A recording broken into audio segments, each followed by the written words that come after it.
of the alcohol, la la la la la la. Just line 'em up and we will drink them all, la la la la la la. But my mother always said, if you want to drink all day, you best start in the morning, son, 'cause that's the Irish way. We don't get drunk, we get awesome, and every other mother will agree. We don't get drunk, we get awesome, so order up around for you and me. We don't get drunk, we get awesome, and every mother must agree. We don't get drunk, we get awesome, so order up around for you and me, and you and me, and you and me. Let there be whiskey. Hey, everybody! Welcome to Nerds with Alcohol. I'm Chris, and this is episode 272. You got me all messed up, man. Yeah, I told you we were starting. I know you can't hear it, but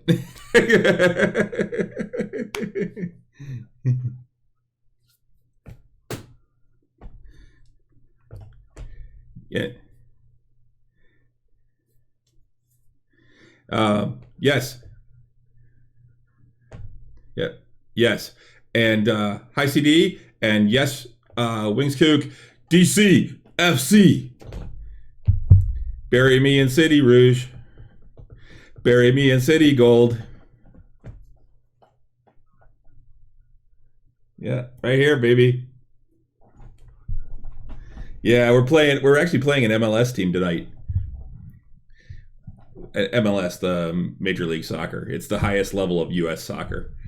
We're actually playing against a team there. We're losing 1-0 right now because they got a penalty kick. But can't hear Russ.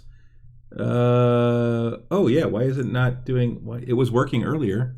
Hold on, Russ. I can't hear you. Let me. Something fucked up on. Oh yeah, the device got all fucked up. There, I think they can hear you now. Okay, can you hear me now?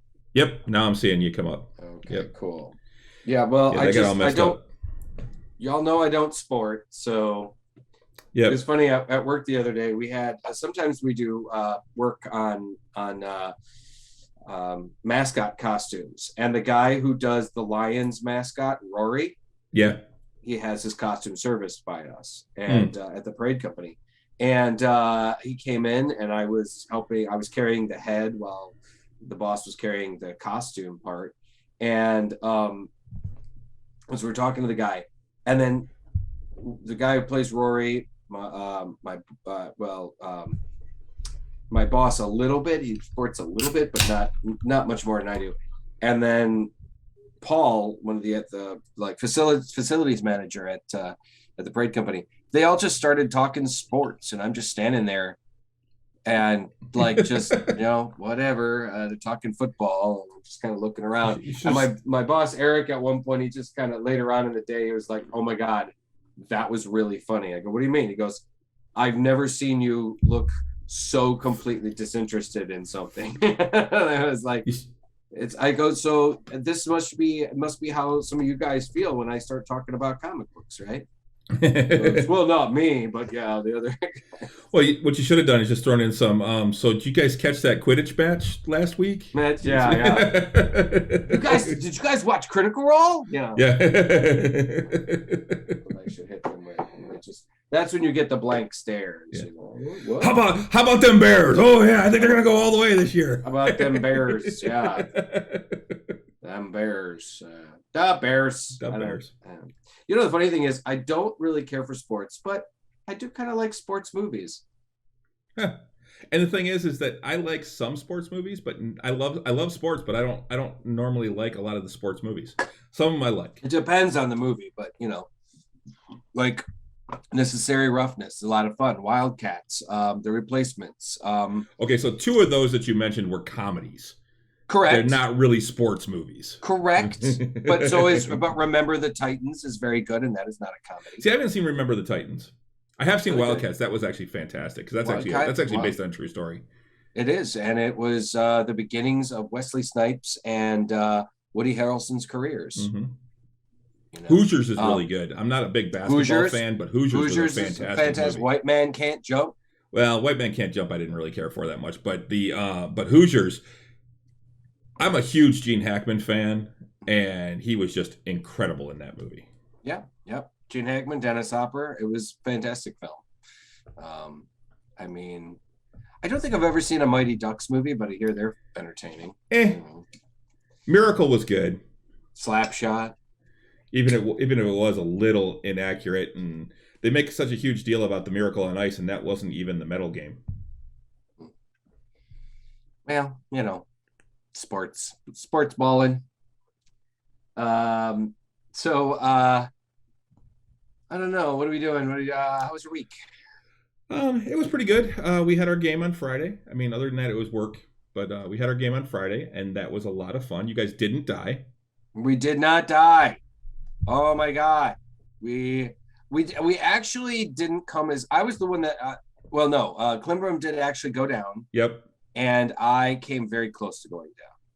And and it was a pretty epic save too on Octavian's part with that thrown axe. And the thing is your mistake. And my mistake, because he actually had a rune that he could have activated that would have meant the axe flew at you, and with that roll he would have hit you.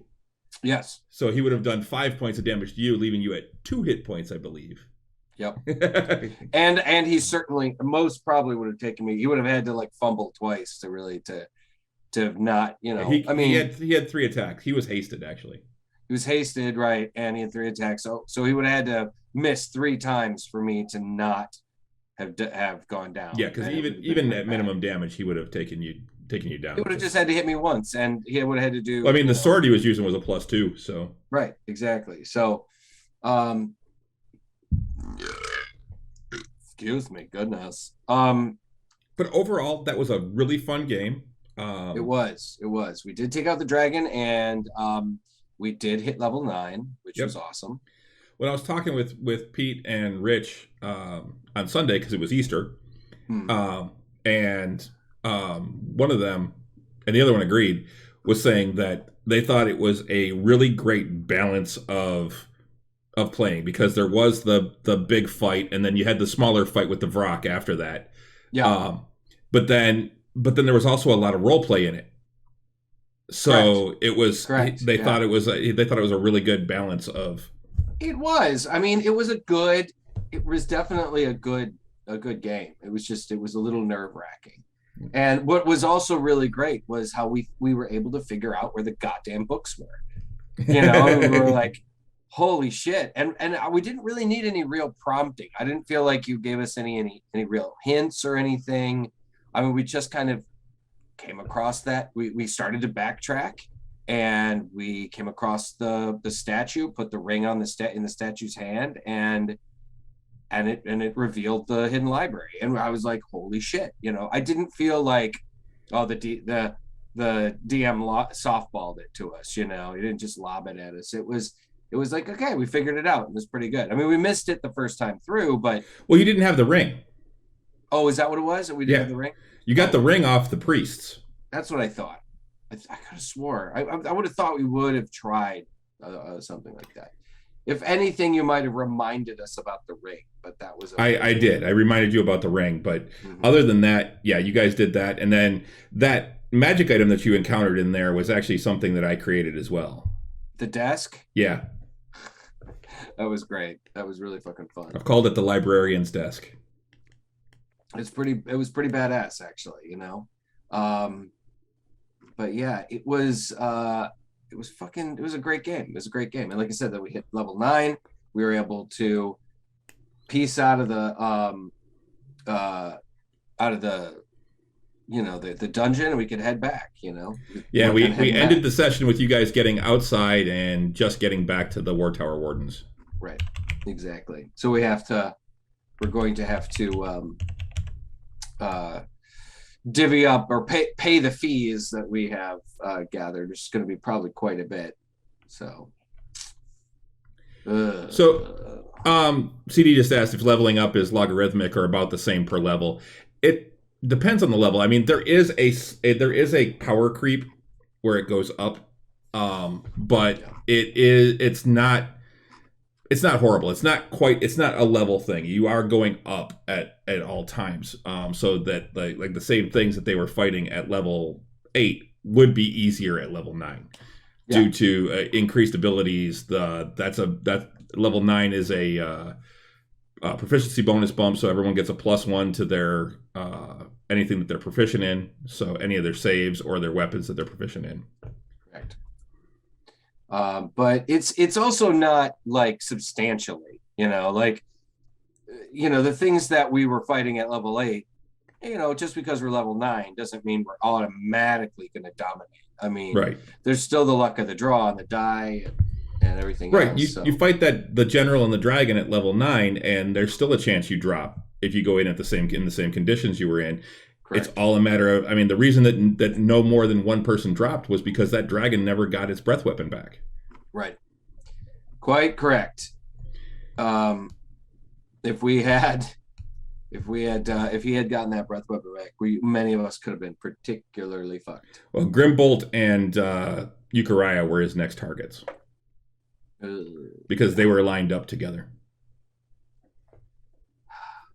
Yikes. So, but other than that, yeah, it was. We got fucking 2 inches of snow, or 1 inch to 2 of snow yesterday. Yeah, somewhere between a half an inch to 2 inches in the Detroit area. There was upwards of three in some of the outlying areas. Yeah, I think we got about 1 inch over here, inch and a half, because it almost completely covered the grass. Yeah, and then it was gone today. It's more or less gone today. Well, yeah, there was still some when I got up this morning, but yeah, it might be a little hey, Auntie Dawn. Areas and stuff. Hey, Donnie, how you doing? But yeah, that was one of those things that made me. I was at work yesterday when it started coming down in big fucking fluffy white, flakes, and I was like, "What the actual fuck, man?" And it seems to me, I mean, this time of year the weather is always topsy turvy. It's very seesawish, but man, it just seems extra this year. I don't know. It's because maybe I haven't been going down to Florida or whatnot, but it just seems extra back and forth because they're predicting, high 70s on Saturday and Sunday. And I'm like, wait, snow on Monday, high 70s on Sunday. I'm like, it's supposed to be damn near 80 on Sunday. Yep. And then back in the 50s next week. Yeah, I know. I mean, it's a wonder none of us are. So it's a wonder, like, I mean, I don't know, like every person I know isn't sick right now. It's absolutely ridiculous. Yeah. I think it was yesterday when the snow was coming down. Renee's like, go home, Winter, you're drunk. Right? So what are you drinking? Well, I am drinking a couple of things tonight. And actually, I just realized I left my other glasses in the other room, which sucks because I wanted to pour this one into a glass. Oh, no. Yeah, that sucks. But the beer that I'm drinking is it's one that Pete brought over. I think it was Pete brought it over a while ago. It was one he brought over for gaming. It's from Shorts Brewing. Canine Paralysis. Yeah. It's called Batch 12,000 by Shorts, and it's got a dude flying through the air on a motorcycle riding through a flaming hoop. It is an imperial stout aged on oak chips with pomegranate. So it's aged on oak chips, which means that they're trying to get that barrel flavor without actually putting it into a barrel. Right. I'm looking to see if it's got the ABV on it, and I don't see it. No, I don't see the ABV on here at all. But it is a stout. It has a brown head. The aroma is fruity. It's very fruity. And then taking a sip here.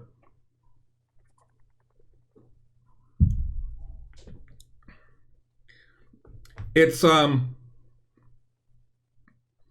almost like chocolate pomegranate is what it tastes like. Okay. So it's like chocolate, like if you took pomegranate and infused chocolate with it.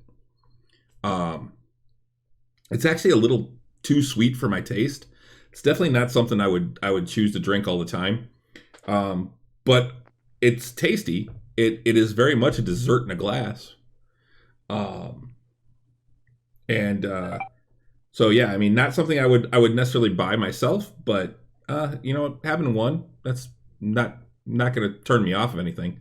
So yeah, I would say probably 2.5, right in the middle. All right. So what about you? Well, I remember last week we were talking a little bit about pineapple ciders and about how you were like, but it's not pineapple-y enough. Most of the ciders I've tasted. And I remembered that Ace cider makes a pineapple. So I picked up a 6-pack for a little gathering we went to last week for Easter at my friend Zana's. And it was... I have a couple left. I meant to bring you one on Friday and I forgot, but I'm going to save one in the fridge for you for next time we get to game. So it may be a month. Yeah, that's right. Because we're not gaming again we had to skip a week. Yeah, because I got a curling tournament. So now, I think you should look into picking up a 6er of this because this stuff has got a good pineapple flavor. Okay, it's very pineapple-ish. It's got this like lovely kind of it's got a sweet start with a tart pineapple finish. Okay. So but not too tart. It's still like, oh, okay. It tastes like pineapple. Pineapple quite often, you put it in your mouth, you taste those sweet notes, and then as you chew it and swallow it, then you get a little bit of the sour note at the end there, I think. And this is a really fine pineapple cider.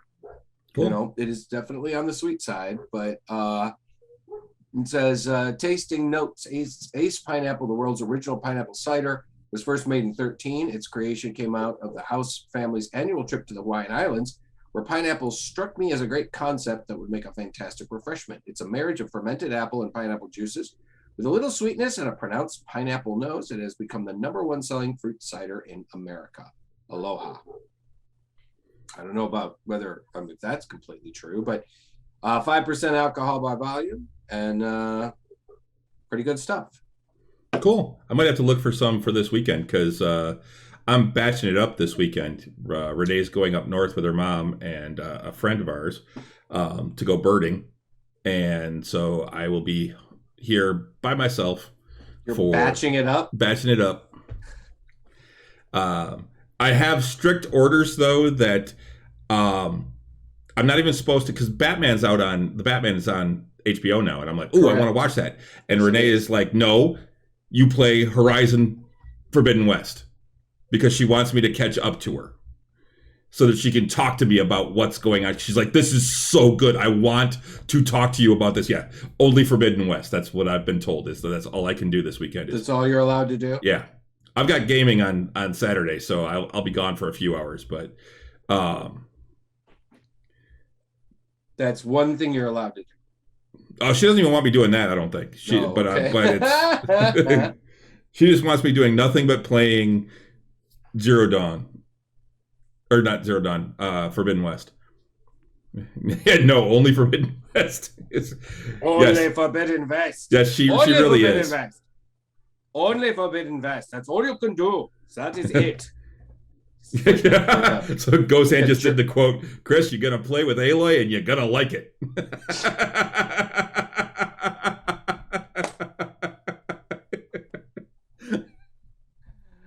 That's great. Thanks, Ghost Hand. That's fucking great. That is awesome. Oh yeah. I still haven't started the game. What's that?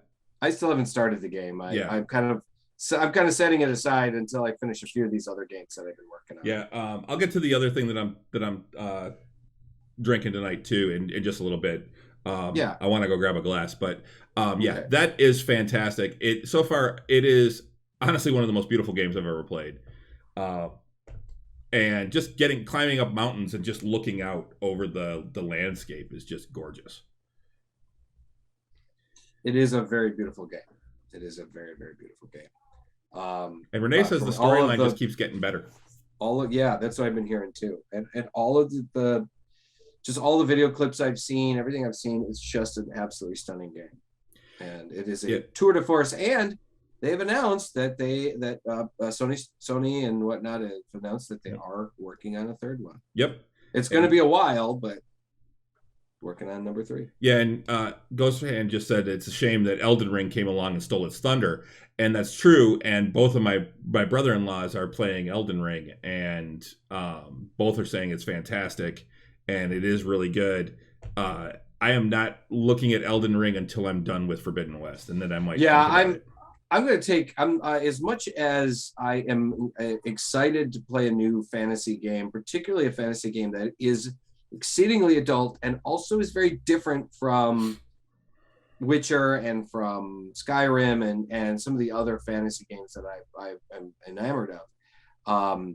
It's got, this game had a Japanese like concept artist and designer, I believe. So it's got a very Asian feel, but at the same time, from what I understand, it's not like an anime game either. It's not it doesn't have like this, like that whole anime feel. It's just got a very different kind of feel. So I'm excited to eventually get to it, but it's going to be a while before I get to that one. Yeah. I don't know if it'll be 10 years like it was for me with Skyrim, but CD played some Skyrim today, right? Yeah. Actually, you know what I Ghosthand just said that she adores Horizon. They. It just saddens me. Guerrilla isn't allowed to do anything else. Guerrilla Games. Yeah, Guerrilla Games. Isn't allowed to do anything else. Cries in Killzone fan. Yeah. I never played Killzone. Yeah, me neither. More of the games that are a little more army, military based. I'm not a real big fan. I think that's not what it is. So, what I did do yesterday was notice that Amazon Prime Gaming, they give away games. They give away free games periodically, and I got Star Wars Jedi Fallen Order for free on my computer. A couple other games, I've gotten a few other games since the last few months or whatever, since they started doing this. Oblivion, Elder Scrolls 4 is free through Amazon Prime and GOG Games, Grand Old Games. GOG. That's who I've got Cyberpunk through. See, I generally don't buy games through GOG. I did a little bit when it first started, but I get almost everything through Steam now. Well, so I had to like find my account and re-up my account. Cyberpunk's now I have the only thing I've done. Mm-hmm. Oh, hey, Auntie Dawn just subscribed. Thank you, Auntie Dawn. Hey, Dawn, thank you very much. That's fantastic. But that's the only thing I've gotten through GOG is Cyberpunk, and it's only because I bought it through Best Buy. Yeah. And that's who it was through. Yeah, CD, go to your Prime app. It's probably easiest on your computer. And just put in, Prime Gaming, Amazon Prime Gaming, and it'll open up a web page, and it shows you everything that's available. And there is a crap ton of stuff, man. It's pretty great. I got to admit, a lot of it, some of it has to do with New World, their big open world game that they have. Let me see, Prime. Oh, while you're looking that up, yeah, thank you, Auntie Dawn, because this was her Prime sub. Oh, right. That she gave us. So appreciate it. Really do appreciate all the subs. Yeah. It sucks that you have to redo it every month, but yeah, for sure. I pay for mine, and then my Prime Gaming goes to Critical Role, or my Prime Twitch. Let's see, what is it? Yeah, Amazon a lot of people don't know about the free Prime sub. Yes. Yeah. Just gotta re-up every month. It's what are you gonna do? Yep. It's not too bad. So yeah, you can claim in-game content with game for you have to link your Steam and while you're talking about that, I'm gonna grab my glasses real quick. Sure. If you have if it's a game that you have through Steam, you just kind of link it with your Steam account. It's really not hard. It gives you a free subscription to a Twitch channel of your choice every month. So that's part of it. I think that's part of it. Just part of it. But yeah, there's a lot of stuff for free, and it's not just the games either. There's a lot of like supplemental stuff, like downloads and stuff for games. Like right now, Oblivion, Guild of Ascension, Turnip Boy, Galaxy of Pen and Paper, House of a Thousand Doors, Monkey Island 2, Nanotale, Plants vs. Zombies, Battle for Neighborville, I think it is. 5+ new free games added to the library every month, from exciting new titles to timeless franchises. There's always something great to play. I gotta admit, it's actually pretty fucking cool, As much as you want to be like, Amazon, Destiny 2, Hardlight, exactly. So there's not the game itself, but a lot of like bonuses and downloads, and there's a GTA Online bonus thing. 2 Point Hospital, RuneScape, and some of them are only available for a certain amount of time too. Legends of Runeterra, Dead by Daylight, Lost Ark, Raptor Mount Pack. So yeah, I agree, Ghost Hand. I said I couldn't imagine 10 years ago we would get stuff like Prime and Game Pass, over 100 high-profile games for just a few bucks a month. I never would have thought about games as a subscription service where you're actually getting full games, not just subscribing to an MMO, because I've done that for over 20 years now, but to actually get a subscription service where you get free games each month. It's crazy. I never thought I'd see something like this, but here it is. Just think about it, 20 years ago, let's see, when my parents got their first like desktop computer in, it was probably 93 or 94. Like their hard drive space was a gig. Mm-hmm. Like literally gig of hard drive space. I think we had I was playing 512 meg on my dad's first computer, and I'm like, you'll never fill that. Mm-hmm. Yeah, me too. Like my parents were like, my buddy John, who was a big computer nerd at the time, he's like, you'll never need more than that. And I'm like, I was playing Civilization 2 on the computer and on their computer, and like I said, I'm like, this flash drive right here is 128 gigs. Yeah. Well, dude, now it's like gigs on this flash drive. Like, I've got a terabyte on here, and it's not enough. It's sure. Especially not because of this, but I have a 2 terabyte expanded drive on this desktop, and then I have another 2 terabyte external drive for backup, just for backup. I've got a 5 terabyte external drive for backup, and then I have a 500 gig SSD drive for my operating system and whatnot. It's insane. Mm-hmm. It's insane. So just watching the technology jump. Ghost Hand, installing Doom 2 on 5 floppy disks. Oh my god. The good old days. The good old days. Holy shit. All right, so before we get into other stuff, I do have something else to try, and wow, that just I bought this. I actually almost bought it and brought it to gaming, and I'm trying it just because I hate myself, I think. But I was really like, what the fuck? And so this is the Mountain Dew Flaming Hot.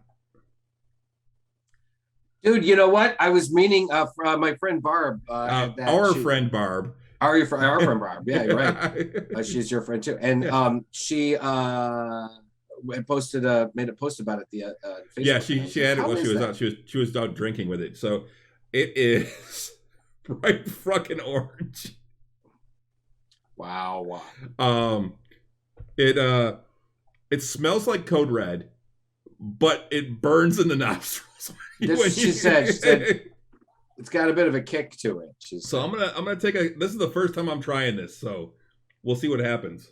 I do have water in here, so I'm waiting. Well, first the bubbles as I went to take a drink hit right in the back of my throat, and it kind of burned.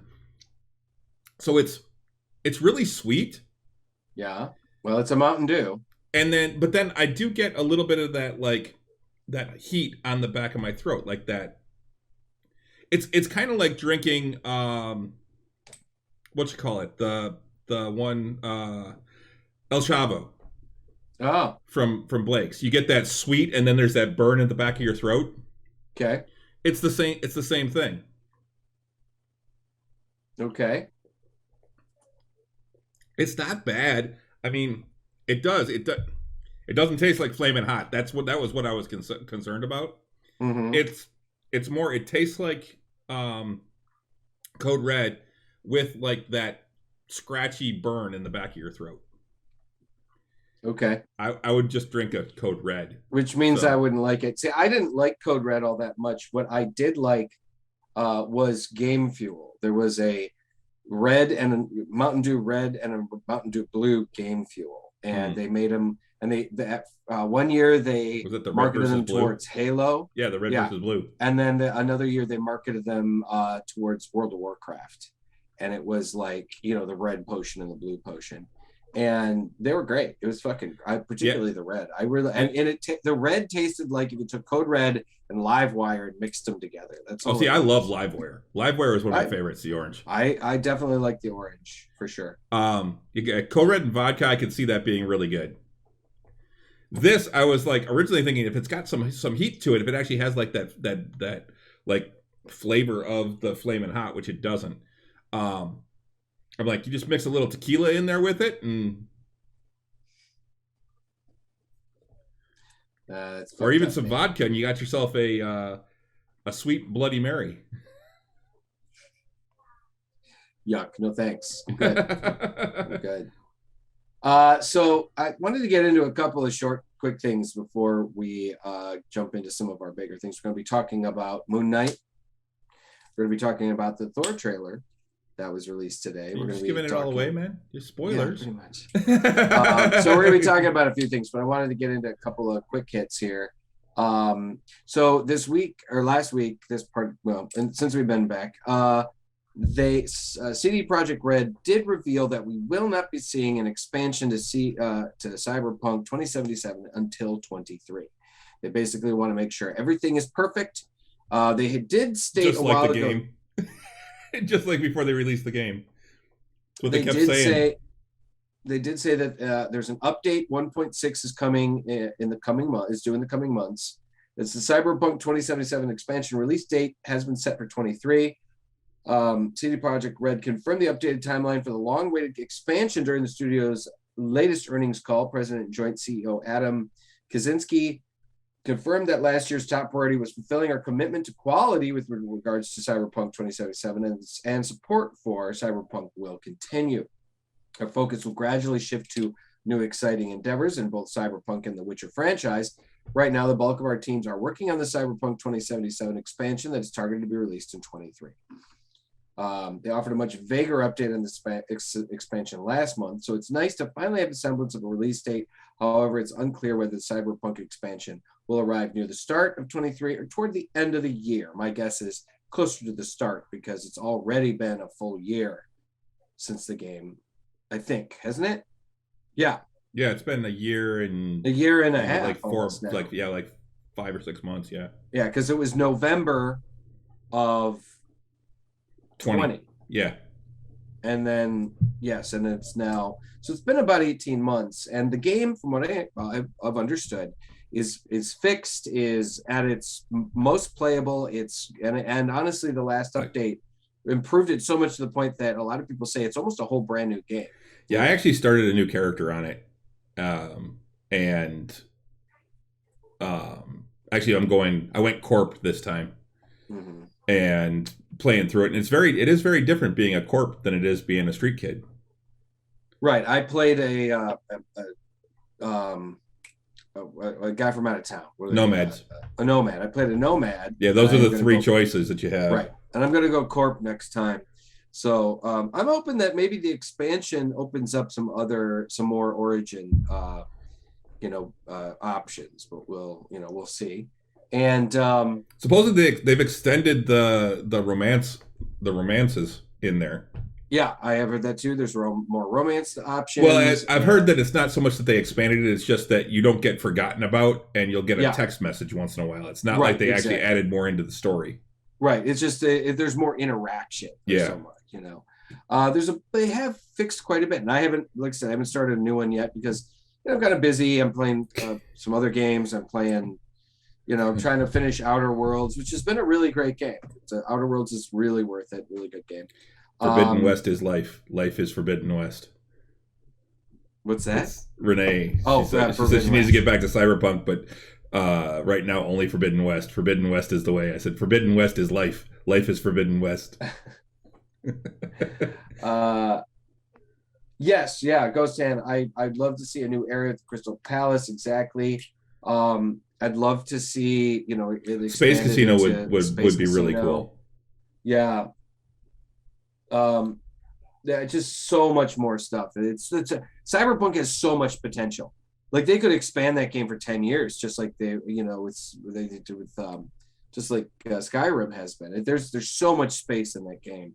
I mean, there's even like what they could make an underground city. They could make a expansion like you're saying to like a space station or something. God damn it, there's just so much. So I am going to get to it. I probably will start a new game. I was trying to wait to start a new game until after they expand it, but I think I'll probably start a new new character pretty soon. A Drow City, yeah, that'd be great. So there's that. Cyberpunk 23 for the next expansion. Also, a World of Warcraft, although I am not a World of Warcraft gamer. World of Warcraft Dragonflight expansion officially announced. Yeah, I've heard things about it. A new dragon race and class are on the way. There's a big announcement cinematic. It's the next major expansion for Blizzard's flagship MMORPG. The release date for Dragonflight hasn't been announced at the time of writing, but is notably rumored to be coming in November of 22. That's usually when they release their expansions is in November. Mm-hmm. All we know for sure is that Blizzard will be opening opt-in Dragonflight alpha signups in the future. We're still awaiting specifics there as well. It continues a story which started 10,000 years ago in the Dragon Isles, which is split into 5 zones and 4 leveling zones, plus a special starting zone unique to the new Drakthir race. Drakthairs are explicitly tied to the new Evoker class, which is said to combine traditional magic with the unique abilities of dragons. They start at level 58 and take a slightly different route through the Dragon Isles, and Evoker is described as a hybrid ranged DPS and healer. So cool. I mean, it's amazing to me that this game is still going, still being updated, still one of the most popular games on the play. Yeah, I think it's 2 years away from being having its 20th anniversary. Wow. That's really something, man. Well, EverQuest is still out there. It's still doing expansions. It just doesn't have a big play base anymore. And it's over 20 years old now. It's like 22 or 23. I still, I signed into that. I signed into that City of Heroes, server like last week one day, and people are playing it, man. It's still, it's still being crowdfunded. I'm like, it's pretty amazing to me that this game is still moving forward. It's pretty awesome. Yeah, so World of Warcraft's initial release was November 23rd, 2004. So we are a year and a half away. No, 2.5 years away from its 20th anniversary. That's really something, man. It's amazing to me. And the thing is, I still play it. I still played it once in a while. I haven't played it in almost a year. Because what'll happen is I play it, I start really enjoying it, I get into it, I'm having a blast, and then I get bored. Sure. I'm not one to do the raids. I'm not one to put all that time in. Honestly, one of my favorite MMOs was actually Warcraft. Warhammer. Warhammer. That's what I meant. Yeah, the Warhammer Online, which was just, I thought was really cool. And it was cool, and it was beautiful, and yep. I had the same kind of problem though. I got bored. Mm-hmm. Yeah, it was the same thing with Rifts. I played Rifts. It was another beautiful game, a lot of fun to start off with, and then it becomes too monotonous, and it's the same stuff over and over and over again. Yeah, and the story is not quite good enough to keep me interested. Yeah, I encountered that a little bit with City of Heroes too, but there's enough different options of how to play and where to play and the different kinds of things that I was still able to kind of keep it somewhat fresh. For me, with City of Heroes, it was mostly, I spent most of my time in the character builder.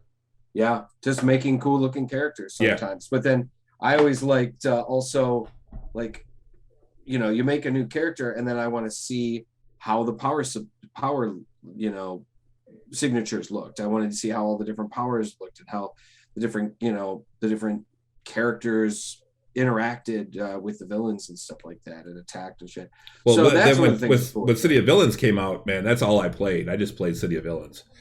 I loved the idea of being a villain. I made some really cool villains. And the nice thing about City of Villains is it was the same engine, but it was a very different kind of gameplay than City of Heroes. It wasn't just you suddenly, you know, it wasn't just flipping the script. It was a very different kind of like way of playing the game. Yeah, and there was still a storyline.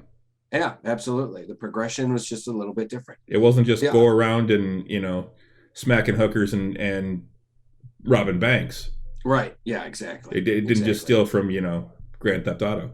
The only drag I'd say about playing City Heroes now is the progression. Your level progresses so fast that you progress faster than you can finish a lot of these early like story arcs. So you don't get a chance to finish the story arc or to like at least get the story because you level up to the point where they won't give you any you know, missions anymore.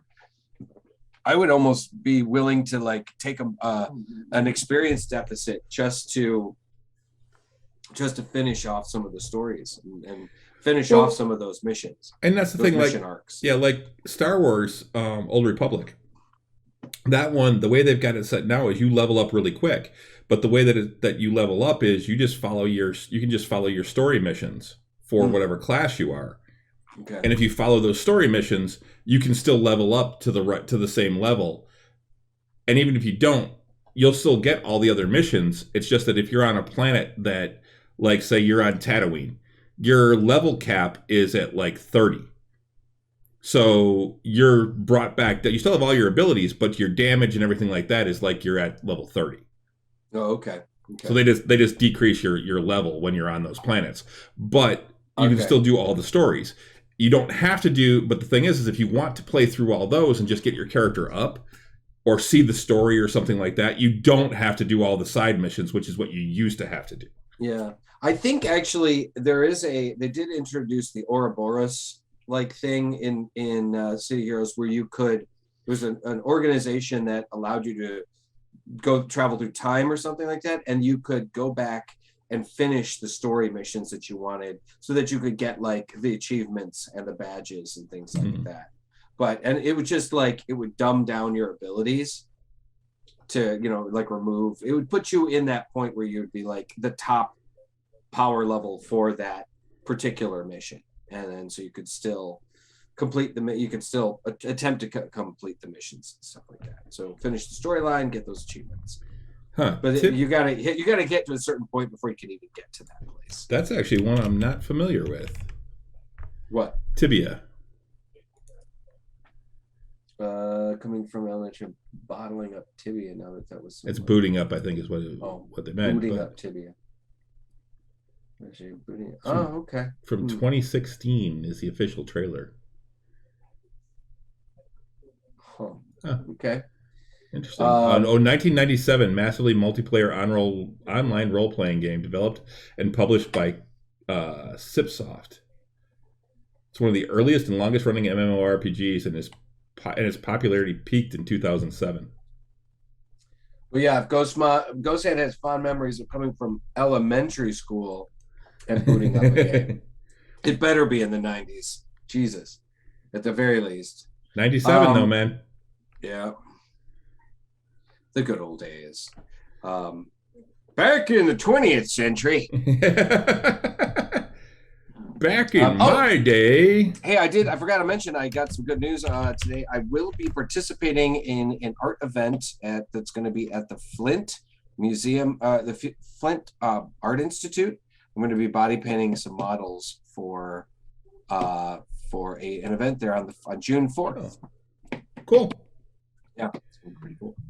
It looks like it's kind of an isometric top-down game. Oh, was it? Yeah. Oh, okay. I'm looking at some images.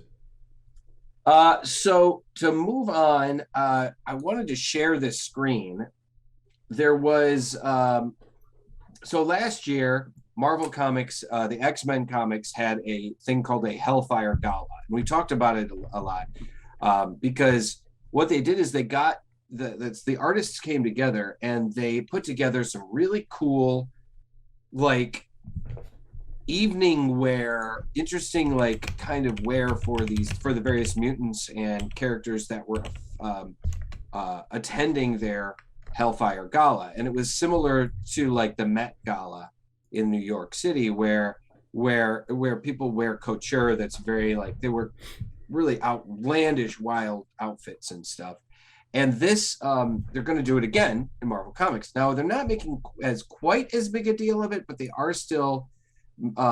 It's going to, instead of being like a couple of issues, it's going to be a single issue.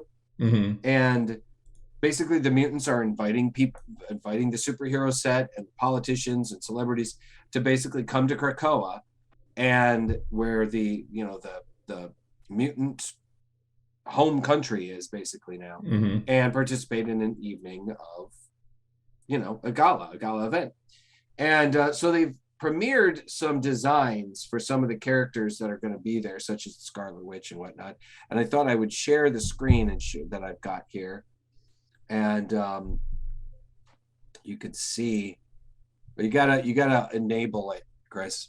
It says host disabled participant screen sharing. Let's see. Or we could look at these real quick. It just says one participant can share at a time. I'm not sharing.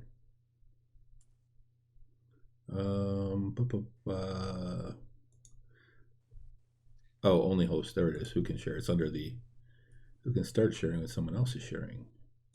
There. Okay. You should be able to share now. All right. So let's do that there. Share. That there thing. You see it? Yeah, it just also like crazily because it took it to a full screen option. Hold on.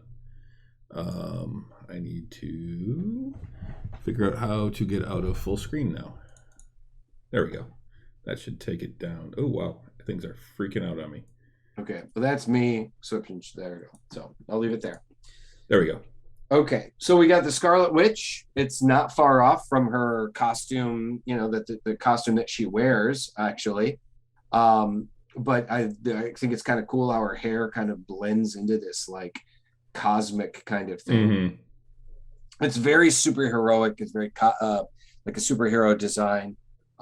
Some of the other designs last year were like completely out there, and were definitely nothing like that a superhero would wear into combat, but very much what a superhero or a mutant might wear to, like I said, a gala event. So this is pretty cool. So we got the Scarlet Witch here. We got Dr. Doom. I think this looks really fucking cool. Much more elaborate mask design. His cloak is more of a fur. Yeah, I don't care for the hood pulled up thing, but yeah, but he looks like it almost looks like a gunny suit. It's sure, or a ghillie suit. A ghillie suit, yeah. But I like the tunic that he's wearing, the gold filigree Mm-hmm. and whatnot. The design, that's pretty badass too, with the boots. So really cool. I mean, it definitely screams I'm a monarch, So I'm full of myself. That's very much, yes. We have the Black Widow, another, again, like a kind of this really almost like a sexy dominatrix kind of thing, and I'm loving it. I think this is really badass. It very much evokes the Black Widow. It's something like if a fight did break out, she could certainly defend herself, and I like, it's just a really cool. The double heels are the double spiked heels that look like they could kill somebody. Yeah, fucking cool, right? And evokes the Oh, very much the I just heard Renee yell. We just scored. Yes. Man, we have the She-Hulk, who is going to be coming into her own pretty soon as one of the next big DC or Marvel TV shows. So this is pretty cool. Also, like really evokes the whole sport kind of athleticness of the She-Hulk. I think that's really fucking cool too. Of Bobby Drake, the Iceman. And I'm not wowed by this, but it's pretty cool. We have Wolverine, the younger female version of Wolverine. She looks like she stepped out of a goth rave, and it's kind of appropriate for this character. Not my favorite, but it's also, I am a big fan of the goth look. So, I mean, I like this look, but I don't know if I like it on her. But still, pretty cool. We have Sync, another member of the X-Men, formerly of Generation X. Integrates his power signature as well. Sync is a kind of a character similar to Rogue in that he copies other characters' powers and is a pretty fucking awesome character. And we have, of course, Magic. Her costumes are very, mystical and demonic in nature because of her power set. And I like that, actually. Huh? I like that. I don't like the sword, but I like the... Well, they've changed the way her soul sword looks, and it tends to look very like, almost anime, kind of almost Final Fantasy type weapon. Sometimes it's a bit longer, sometimes it's a bit wider. So it also depends on the artist too. But I think this is really fucking cool.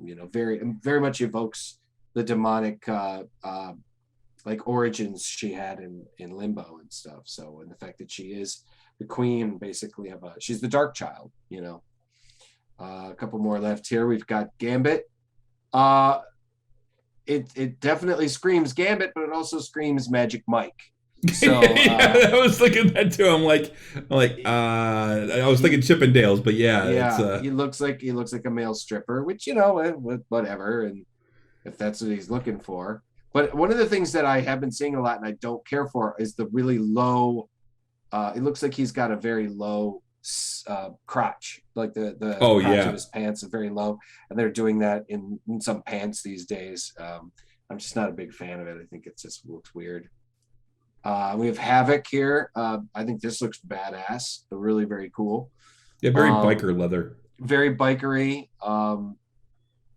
But also, like I said, very superheroic. It's just very 80s cool. Though, with the shoulder pads. It is kind of 80s-ish. Yeah, it's kind of an 80s leather kind of look.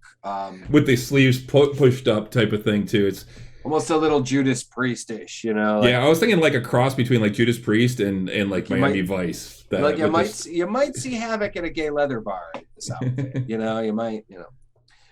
Spider-Man. This is a really cool design. I like that. Yeah, this very much looks like something I think. I think Pete. I'll say which Spider-Man is this? Right. No, I think this is supposed to be Peter Parker. And I think Pete Parker isn't exactly the kind of guy that would show up at a gala event like this. But if he did, that's a pretty badass outfit. Now, I would probably more so go more in the direction of the traditional colors, the blue, black, and red, as opposed to the more purpley color here. But I do like the glowing effect. I think that's pretty badass too. So this is just a few of them, the ones that they wanted to spotlight a bit before the issue comes out. But I just really think this stuff is really cool. It takes the concept of high fashion and couture fashion and mixes it with a superhero design and creates these really kind of cool designs. Very impractical for a lot of them.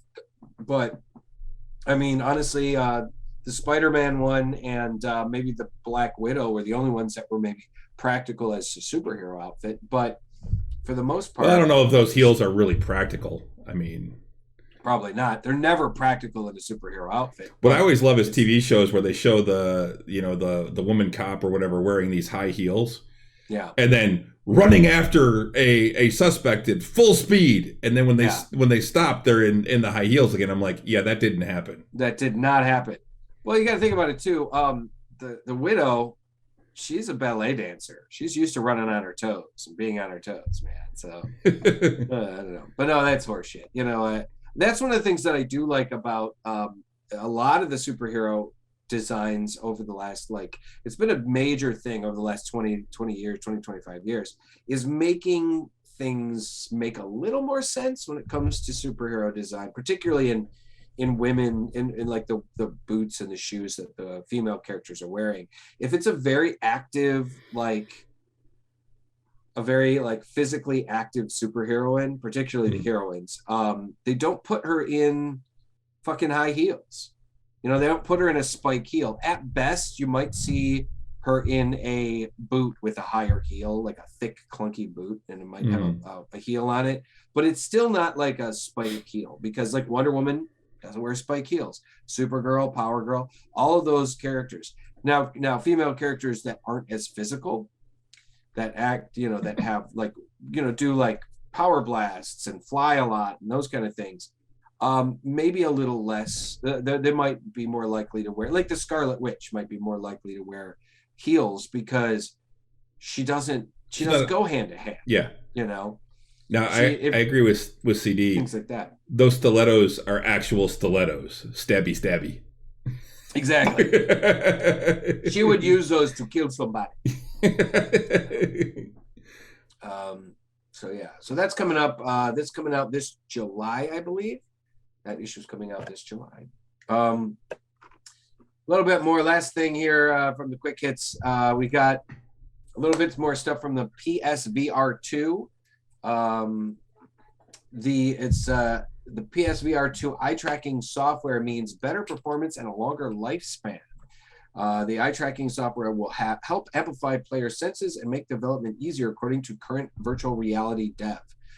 Speaking to Play Magazine, Brendan Walker, principal engineer at VR developer Polyarc, the team behind Moss 2, says foveated rendering, the technical term for eye tracking, can improve performance and increase fidelity. Walker explains that in VR that doesn't use foveated rendering, developers are actually wasting a lot of rendering horsepower and putting detail where there actually doesn't need to be as much. That's because there's only a narrow window that a human eye can focus on, the focal point. But without eye tracking software, developers have been forced to render an entire scene in full, using resources on areas that players don't actually look at. So that's pretty interesting, meaning that the software will track where you're looking and only need to fully render where you're looking. That's pretty cool. That means that PSVR games are likely to run better, which should free up resources for more ambitious projects. It also means that this new generation of VR could be around notably longer than those that come before it. Walker goes into more detail about how eye tracking software will ensure the longevity of PSVR 2 in years to come, declaring it was smart of Sony to lean into this console because, you have this hardware that hopefully is going to be around a while. And in order to eke out as much lifetime out of it, you need to be able to optimize where you can. So that's cool. There's still no word on when we'll be able to explore this brave new world of virtual reality. But here's hoping that when it comes out, we'll be in a virtual wonderland, literally. Mm-hmm. So that's all I had for quick hits. All right, well, let's talk about one of the big things that came out right after our show last week. We talked about it a little bit on the show Friday night, but Wizards of the Coast is buying D&D Beyond for $143 million. Right. Which, with the way that all these mergers and acquisitions are happening, that doesn't sound like a lot. It sounds like that like Wizards of the Coast is getting a hell of a deal. Well, it said that they said that there were 10 million signed on users of D&D Beyond. Now that doesn't necessarily mean they're all paying for it. Right, because you can't have a free account. You can have a free account, and as long as you're playing in somebody else's game, you get all the resources of everybody else in that campaign. Yep. So you could have a free account and not pay for a goddamn thing. Or you could pay $20 a year or whatever it is, or $30 a year, and get unlimited character design. It's 50 something a year.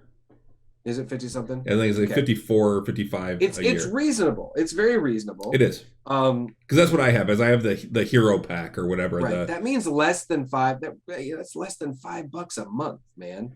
Yep. To be able to have a lot. It comes with all the basic books, and then you can. Well, it comes with the SRD. The SRD, right? So it which is basically the player's handbook. No, it's only like 2 backgrounds. It's all the base rules, but you only get like 2 backgrounds, and it doesn't have it doesn't have everything in there. Not in the really? SRD. I thought the basic just at least allowed you to make a character. You can make a character, but you can't. Rules. You're really limited on what you can make. Well, it just means you're limited to the player's handbook stuff. No, you're not. Not even that. You get Acolyte. I think it's like Acolyte, and there's one other background. You can only pick between 2 different backgrounds if you do the SRD. Oh wow. Okay. Well, I thought that's what it was.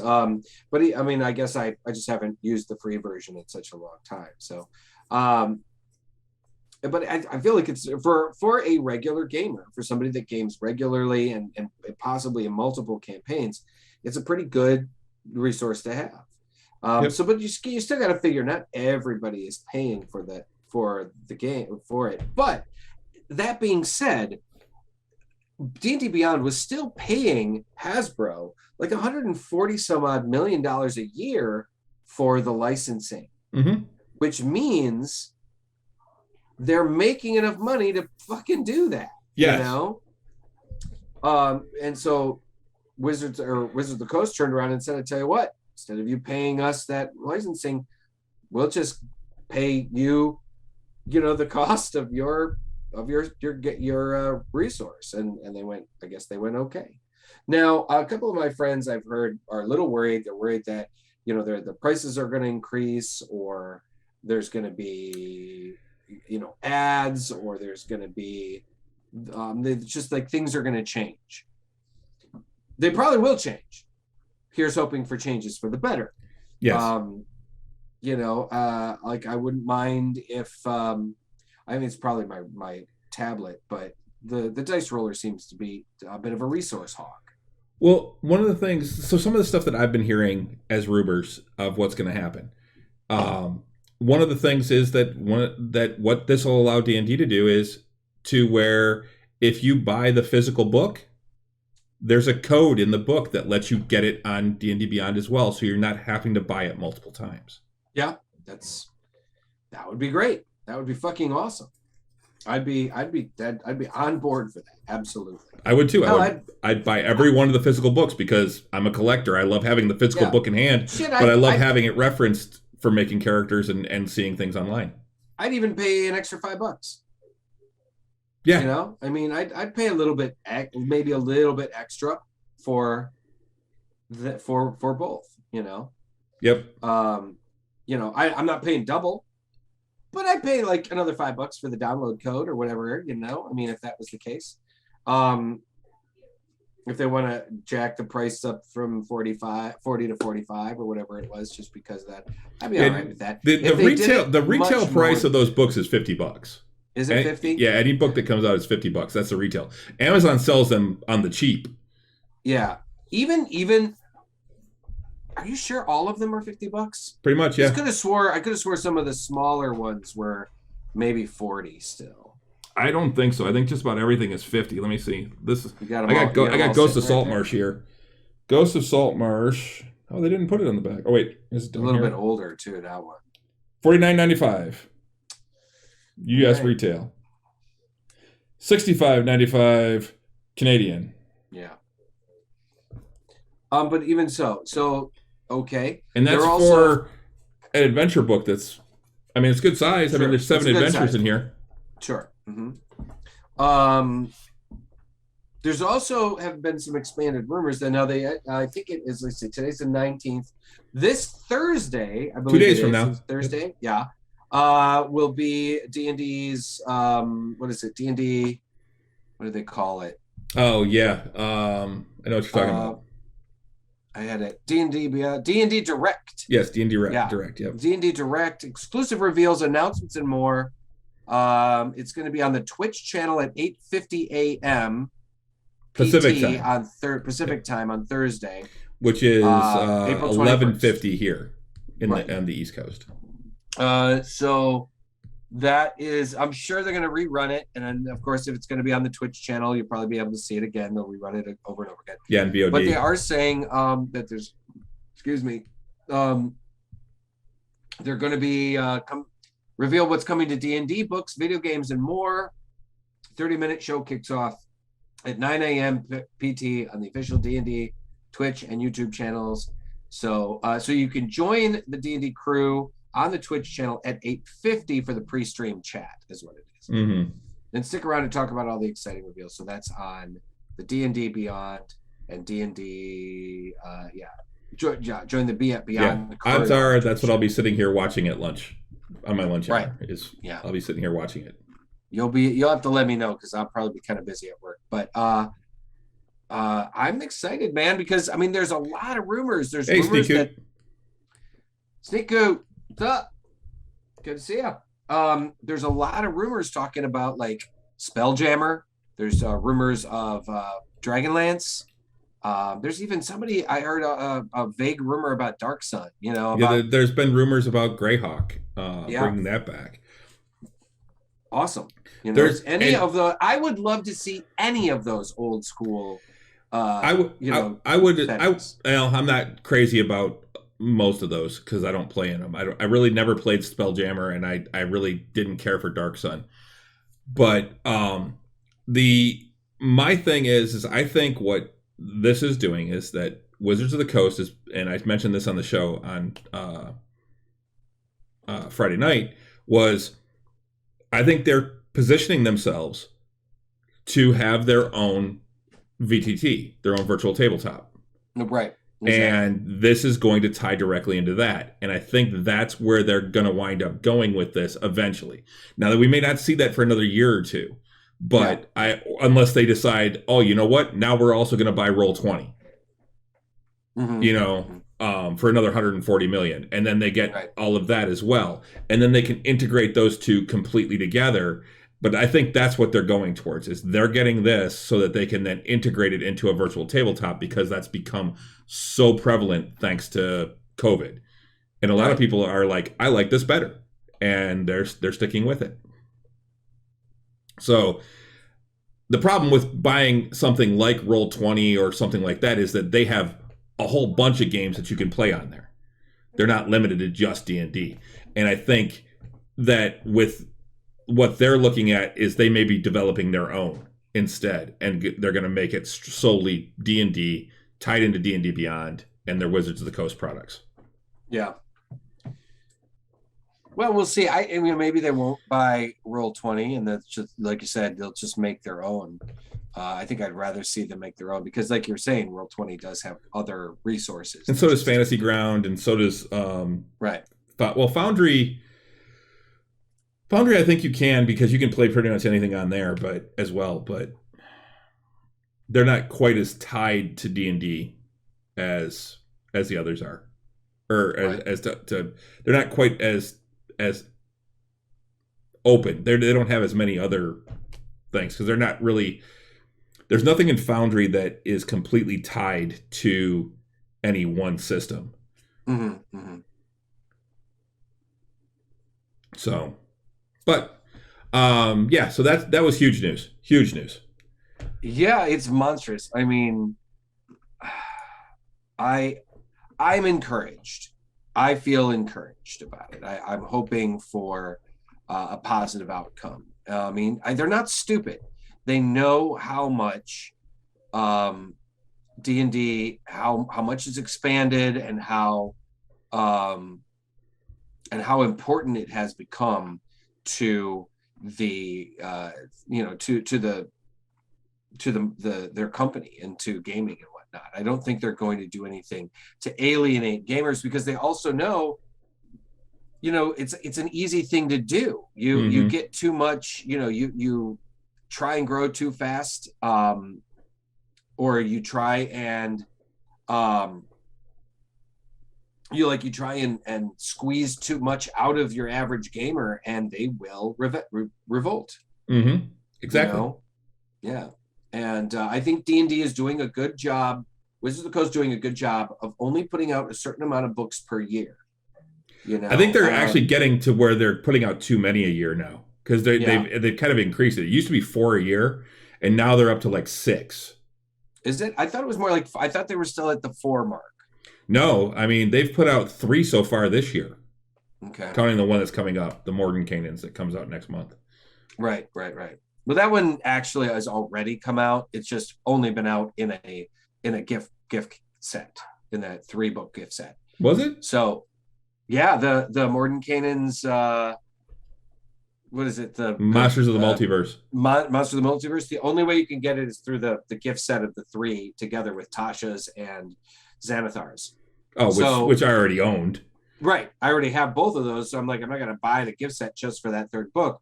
That 3rd book will be able to be available, I believe, in May. And then you'll be able to buy it separately, you know. So, which looks pretty cool. Honestly, I'm going to probably get it.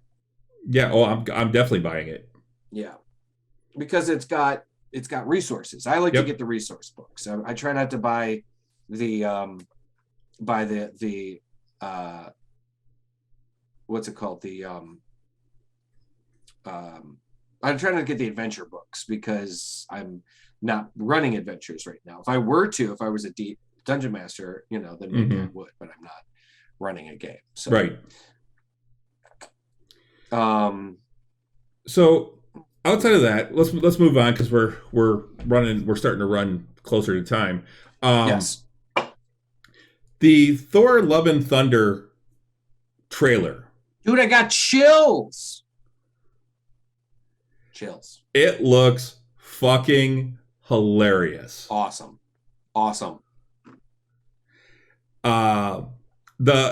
Just the whole thing. Just Thor working out to get rid of to get back into his fighting shape. Yep. Yeah. That was great. Yeah, doing CrossFit with huge chains. Yep. Oh man. I love, it's only the teaser trailer, so we're not seeing it. It was only like 30 seconds. No, it was 90 minutes. 90 seconds. It is like, if you look DCFC just scored again. We're up 2-1. Oh, nice. They just did a little dance. If you look at the trailer on YouTube, it's just over 90 seconds. Okay. So it's about a minute and a half. And but the interaction with the Guardians of the Galaxy, like the whole thing about, you know, looking at those you love, and they show Star-Lord looking off at the rest of the Guardians, and Thor's face comes in, and then you see as Star-Lord keeps trying to move over, Thor keeps moving over. I think there's a little bro love there. But yeah, and then you see him. He obviously goes back to Asgard for something eventually he gets himself a ship. He gets an Asgardian ship. When they show him like planting Stormbringer and like planting it, like, and he's going peaceful. Yeah, he's like, I'm done being a superhero. It's he's obviously trying to explore options and what he's doing, what his future is going to be, and I think that's really funny. But so that's the other thing. We know there's a villain in this movie. We know there's a bad guy. We know that it gets ugly, but we didn't see him at all. We didn't see Gore the God Butcher, played by Christian Bale, in this trailer at all, which means the trailer is going to be serious. Yeah, this one was to wet our. And it also looks like it's going to be a section where it's going to be where he leaves the Guardians, and it's a buddy movie with him and Korg. Exactly. As they're off exploring on their own, and going to go off with Korg, and we also do. We're also going to see he goes to Olympus. Yes. We do know that Zeus is in the film. Yeah, you see Zeus. Yeah, they're being real tight-lipped about the cast in this film too. I mean, like we know the big players. We know that Thor is in it. We know that I'm going to pull it up here. Natalie Portman's in it. Natalie, well, I'm getting to that, but we know that the Guardians of the Galaxy are in it as well, at least for a short while. I don't believe they're in it for a lot. Right, and Korg's in it. Korg is in it and Taika Waititi is playing Korg. So we have Karen Gillan as Nebula. And Karen Gillan has said that she loves playing Nebula, that she really enjoys that character. I'm sorry, I just read Ghost Hand's comment. The only gripe I have with that trailer is that it made me want a Disney Plus series during the blip with Thor that's just the Big Lebowski. Yep. I want that now too. I want that too. I want a Lebowski Thor series. I want to watch him descend into depression. I want to see what happened, how he got there, And then the series, the series ends with, the Hulk showing up and saying, "Hey man, just them playing Forbidden West."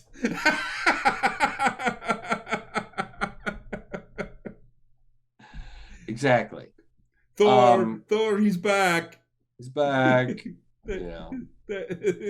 I love the meme where it's just Loki with the headset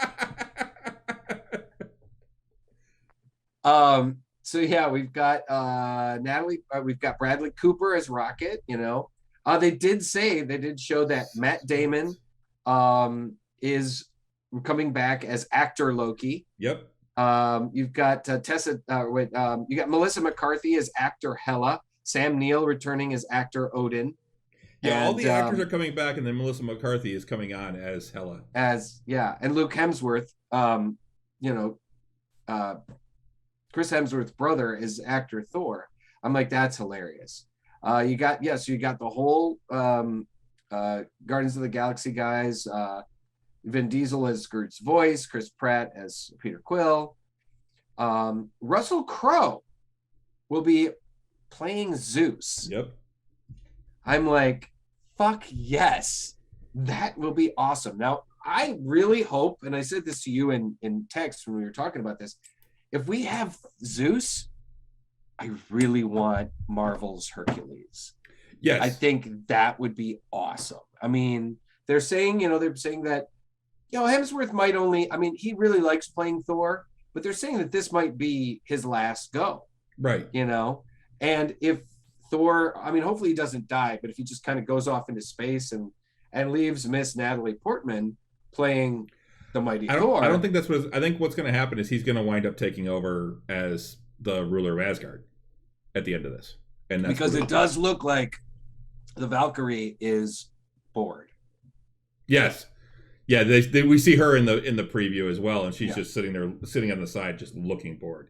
And see, I wouldn't be surprised if maybe at the end of this, maybe the Asgardians leave Earth again and go out into space. Maybe try and reestablish Asgard in where it was or where it used to be or whatever. And now we also do see Jamie Alexander as Sif is in this cast as well. Now she wasn't in Thor Ragnarok, and we actually have not seen her since she showed up on the couple of episodes of Agents of S.H.I.E.L.D. Yep. So we saw her in Loki. Oh yeah, that's right. She was in Loki, but it was flashback and that kind of thing. So it was her coming out, but she was Sif in Loki. She was, but we have not. Like I said, we never saw her as like what happened to her during Ragnarok. So I'm really excited to see that. I want to see what happened to Sif. So I'm really excited. I'm just super excited about this. It looks like a perfect Taika Waititi fucking and then at the end of the thing, they're at like a party. Right, or it might be a battle. It might be something like that. But then all of a sudden, a like broken up Mjolnir Well, a repaired a repaired Mjolnir. Yes, you can Yeah. see all the cracks and everything in it. Goes flying past Thor's face, and he follows it, and it's caught by Thor. By a woman, by the mighty Thor. Yep. And we all know that it is Natalie Portman as Jane Foster. Yep. Playing Thor. And I'm like, all right, well, this could be cool. Now, Natalie Portman is not known for doing something like, you know, I'm signing up to play a superhero for multiple movies. I mean, I was surprised she did even just the two Thor movies that she did. Mm-hmm. But honestly, really cool. I know that you were not a fan of that storyline, but in the comics, but I'll tell you, man, it was pretty fucking cool. So if they do it right, they do it cool, you know, do a good job with it.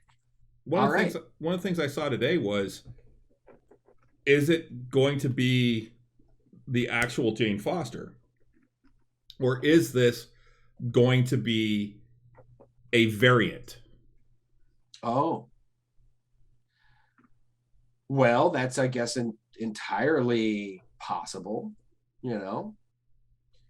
Since Loki did establish that, you know, and establish the whole variant thing, you know, that could be cool too. Yeah, so because the MCU is going to probably do it differently than they did it in the comics. Oh yeah, absolutely. Of course they will.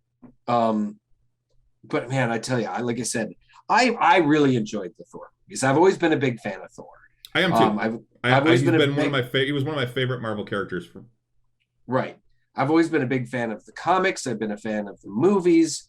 And I was really nervous when they announced that they were making Thor, because I was like, man, this is one, particularly after they had already established trying to establish, like with Iron Man and the Hulk, they were really trying to establish something grounded in reality. And I was like, how are they going to make Thor the god, you know, in these movies? And they made them, instead of being like gods, they were aliens. They were multidimensional aliens that were worshipped as gods. So I was like, okay, you know, I get it. And ended up working out pretty well. And it was beautiful. And people were like, Dark World sucked. Well, it definitely missed Dark World personally. Well, it missed a couple of marks, but I still enjoyed it. I liked Dark World. But then they followed up with Ragnarok, which was, I mean, just knocked it out of the park. It was so good and really well represented, I think, the spirit of those comics and stuff and everything. So, and what they were trying to establish with the character. Plus, I like Hemsworth. I like the way he's been portraying the role. I think the character has grown and changed a lot. You know, I mean, we saw him go into a deep depression, and then we see him climb out of it. And I think this is really pretty cool. So I'm really excited. Fuck yeah, City won. Sorry. It's all right. I'm just really This was huge, dude. This was like a monumental game. Okay. I take your word for it. So yeah, so coming soon, it's July. It was the shortest time between a trailer release and the actual movie that they've ever done for any of the Marvel movies. So, and I think just Taika was like, he wanted to build up like anticipation for it. Mm-hmm. So, so super fucking cool. Yeah, I'm looking forward to it. I really am. I'm also looking forward to Doctor Strange. I actually just bought Spider-Man: No Way Home and I watched got it too. It's first 4K movie I've watched on my PlayStation. Oh, right on. Because I just got the PlayStation 5, so I bought it in 4K and played it, and it looked good on the big screen. Yeah. So. Oh, they do. They look beautiful. But yeah, such a great movie. Just such a great fucking movie. I just purchased it too. I'm going to probably rewatch it soon. But yeah, so outside of that, Moon Knight. Fucking Moon Knight, man. I have to say, I am enjoying the show now. The first episode I was kind of iffy on, But since then, I am enjoying it. I think it's moving in the right direction. It's doing all right. I'm still not crazy about what they're doing with the story and with the character, but it is a better story, I think, than it was originally. Now, one of the big things, and I have an issue with this too, is that they call this Moon Knight, but we've seen very little of the guy in the suit in the entire thing.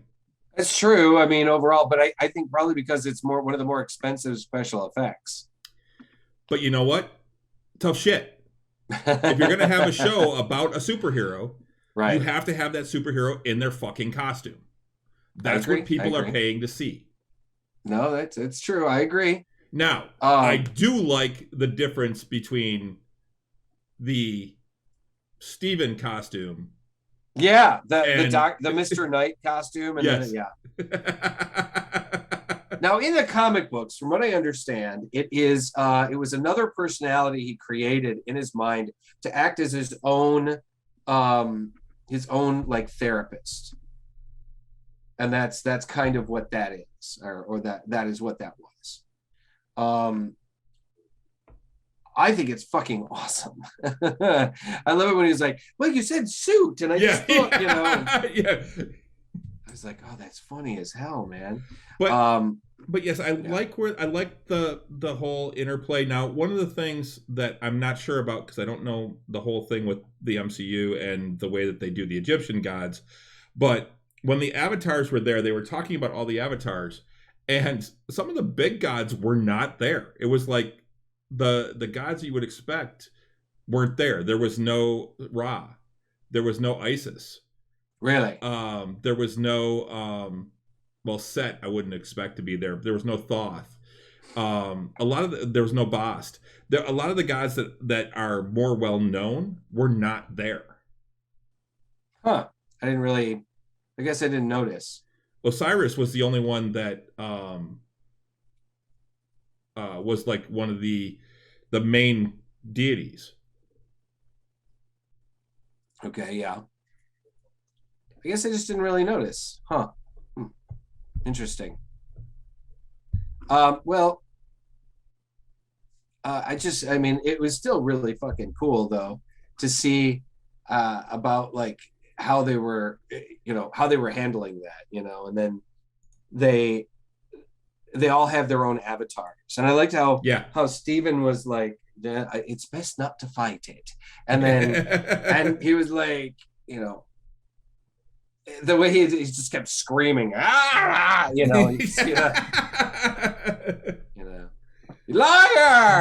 just like, I was like, oh man, that's awesome.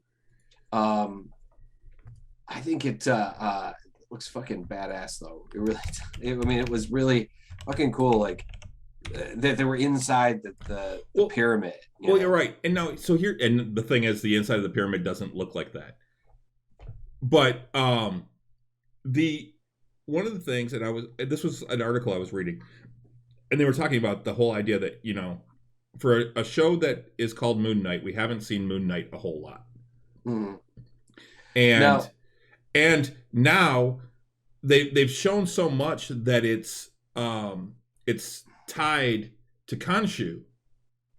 Yeah. And Khonshu is now imprisoned, which means we're going to see even less Moon Knight, and that it's going to be them trying to figure out how to do things just on their own without the Moon Knight abilities, which means that's what I was still guessing. Not Moon Knight.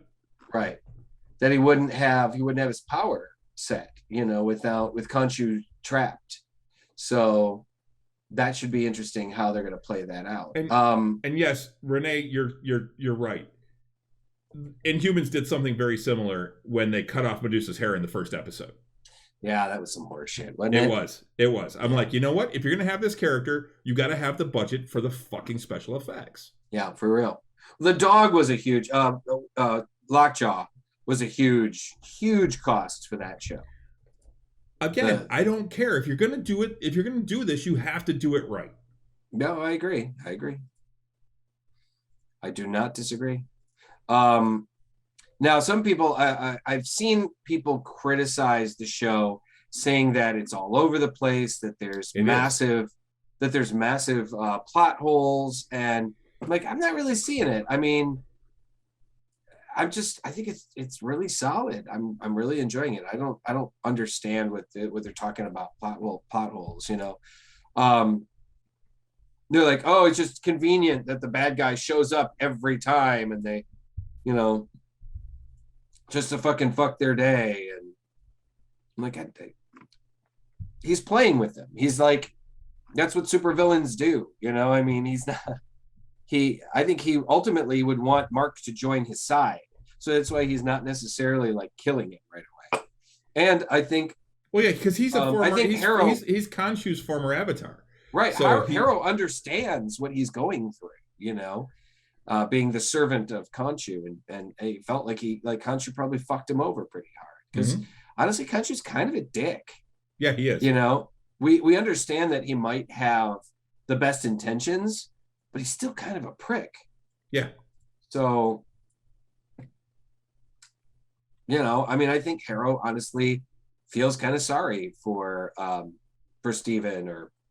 Well, and it's the whole, is it okay to punish someone for things they haven't done yet?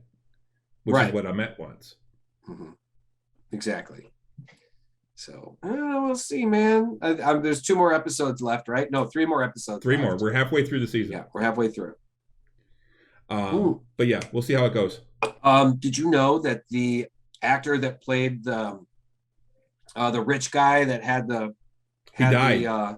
He died. Yeah, died like a car accident or something.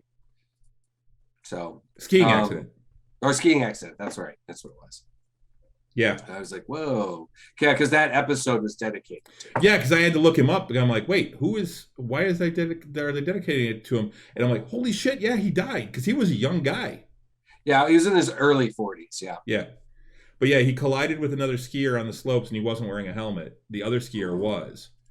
And the other skier wasn't really hurt that bad. And he sustained serious head trauma. Yep. And they actually said by the time they got him to the hospital, airlifted out and to the hospital, reports were that he was actually dead on arrival. But they tried reviving him for several hours, actually for a day. They put him on life support and tried bringing him back. And it was about 24 hours later that they declared him deceased. Yeah, that's rough. It's too bad. It's pushed the French government to try and start putting through legislation to require helmets on ski slopes. Oh, really? Well, that's probably, it wouldn't be a bad idea, man. I mean, I used to ski and I used to do some dumb shit and probably almost killed myself a couple of times, Yeah, I've gone snowboarding a couple times and yeah, I probably should have worn a helmet. I mean, I never hit my head, but I fell a lot. Oh, yeah. Yeah. Exactly. How do you stop? You fall down. You fall down. Yeah. That's how you stop at first. So hopefully you'll learn. Yeah. We should probably wrap things up, though. It's getting a little late, and I have got some artwork. Well, I did want to talk about one thing that I found online, and I know it's from several years ago. It's from like 5 years ago, but it just came up on my YouTube feed, and it was the entire Buffy the Vampire Slayer reunion show from 2017. Right. Yes, of course. And I watched the whole thing. I didn't catch it back then. I remember it coming out, and I remember wanting to watch it, and I actually didn't at the time. But I watched it here, and I honestly loved it. I thought it was fantastic. It brought most of the cast together. What was interesting, seeing this from 5 years ago and seeing all the stuff that's come out since then, is that the entire cast is up there except for Nicholas Brendan, and they're all on there and they're talking and they're answering questions, everything like that. Nicholas Brendan was being interviewed, but it was only him and Emma Caulfield, Anya, who were sitting on a couch together when that interview was happening. But the one thing that was really obvious was that every time they interviewed Joss Whedon, he was sitting in on the same chair that Joyce Dawn, and Tara were sitting on in Yeah. the thing, and he was by himself. He was not with the cast at all, even 5 years ago. Yep. I think there has been some sour grapes. I think there was drama even back then. Now, one of the things though that came out was that they were talking about the whole idea of the Buffy reboot and doing more with Buffy, and James Marsters actually said that if Joss Whedon is doing it and involved, then hell yes. If he's not, then hell no. Right. But they went on about everything that show was, and how the metaphors, for high school and for everyday things were just transferred into demons and made physical and things like that, and how the audience got that from the start, that they understood exactly what that show was, and they embraced it and loved it. Right. Yeah. And that's exactly what it was. The other thing that came out of that I didn't know was that Sarah Michelle Gellar was originally cast as Cordelia. Cordelia, yeah. She originally auditioned for Cordelia. No, she was cast as Cordelia. She was cast? She said she went through 3 castings, or three read-throughs and 2 tests as Cordelia, and then they said they still hadn't found Buffy, and said, hey, do you want to come back on Monday and try again? And so she did, and she got it. And even Charisma Carpenter was like, I didn't know that. See, I was understanding that she just that she originally auditioned for it, and but then they ended up like they've tried to find a better, she ended up being cast as Buffy because they just couldn't find they couldn't find one. They gave her another chance. Yep, and Nicholas Brendan was actually a PA at the time. That was like his first role. Right. Yeah, it doesn't surprise me that he was not there. I mean, the guy he does a lot of con work. He was doing a lot of convention work for a while, and I think in 17 he was also, the dude's been in trouble a whole bunch of fucking times. He's been in and out of rehab. He married this one, like, basically fan. It was a woman that had become his fan, like was one of his biggest fans at the cons, and it got ugly. It got like really bad and ugly. And it was not good at all. And he's been like, I mean, he was taken to court. It was messy. It was very messy. If you want to, I don't know I can't remember all the details, but if you really want to, like, see a fucked up story, just look that shit up, man. Yeah. It was messed up. Well, and they talk about some of the episodes, like they talk about 2 of my favorite episodes, Hush, which they were talking about, and Sarah Michelle Gellar said that when she first saw the script, she's like the quiet episode. She's like, that one, when I first saw the script, I was like, yes, a week where I don't have to worry about learning lines and I don't have to talk, and this is going to be great. And she said that it was one of the hardest episodes that she ever filmed. Oh, yeah. And she's like, I've never felt so physically and mentally exhausted at the end of a day as when we did that episode. And James Marster said it was also just the way that Joss shot that. And he said his timing was so good. It was, you would do a scene and you're like, yeah, we nailed it. And he's like, okay, that was really good, but you got to do it like a half a second later. You got to react like a half a second later. It was too quick.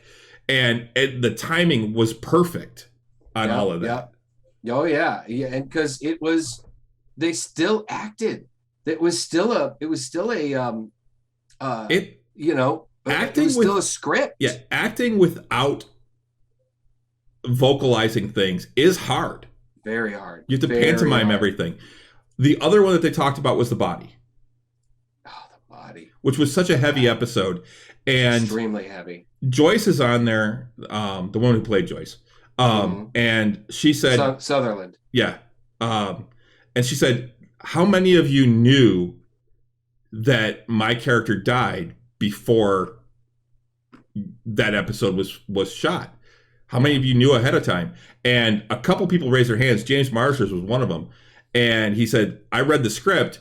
They actually, Joss actually called me and said, hey, I've got this great idea for a script. We're going to do this week. And unfortunately, you're not in it. He goes, I saw the script and went, oh, hell yeah, Spike doesn't want to be within 100 fucking miles of that. No, absolutely not. Yeah, that would have been bad. That would have been bad for him. And then the body was heavy. Really. That was a heavy episode, and I guess Joss Whedon said that was one where he lost his mother at 27 in a car crash.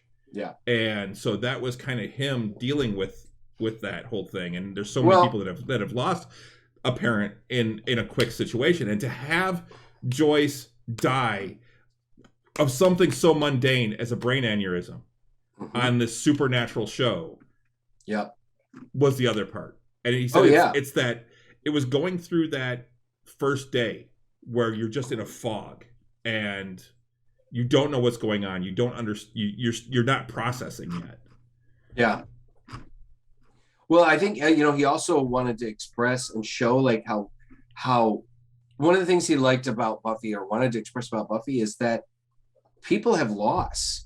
Mm-hmm. Like loss is a real thing, and that it is something that even superheroes like Buffy can experience, and it's hard and it's rough, and nobody was safe. Nobody was safe on fucking Buffy.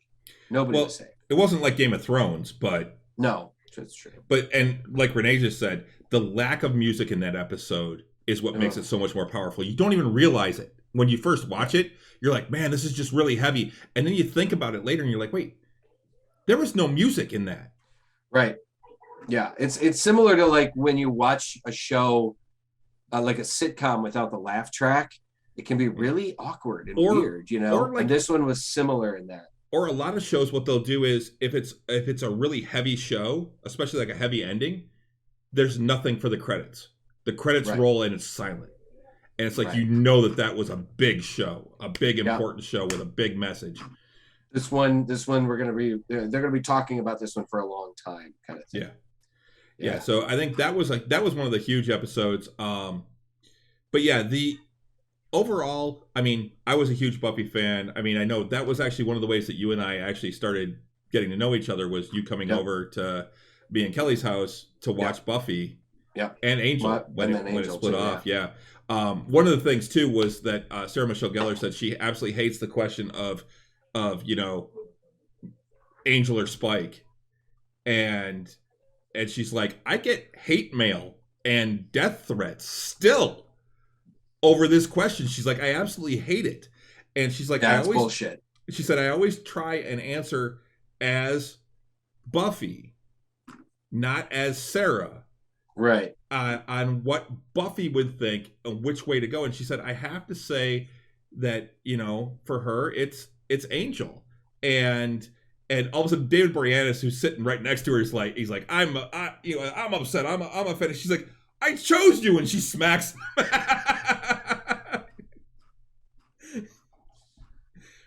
Yeah, it's definitely, it's wild that is that was like that people are still obsessing about that, Well, and one of the things that Joss mentioned in there is that the whole thing with Spike in that relationship was to show a bad relationship.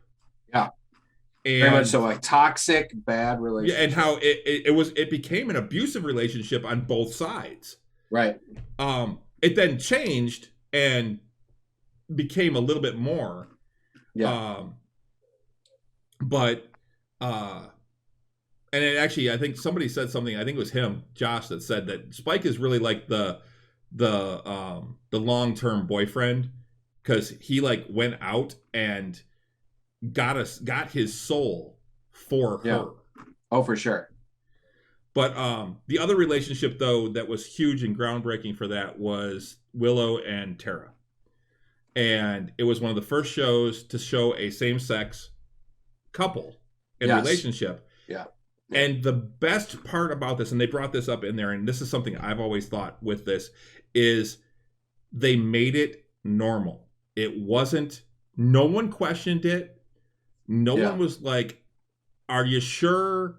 You know, it was normal and it was just accepted, which is the way that it should be. So I thought that was actually one of the best things about that show was the way that they depicted it. Yeah, Because it also I wasn't agree. just two girls making out. It was Oh yeah, no, it was a real loving relationship. Yeah, it was a real relationship. That was good. It was a good, loving relationship that that was healthy, Mm-hmm. you know. And it was really sad how it like how they you know, it ended, because I mean it was another like Boom. fucking just tragic, you know, didn't see it coming. Nobody saw it coming, you know. Yeah, I wasn't as big on the Willow Kennedy relationship. No, I didn't not so much, no. But it was like, man, it was so hard, you know. Yep. And I mean, I remember her last line was just, your shirt. Yeah. You know, because their blood splattered on Willow's shirt. And just dead ski. It was rough.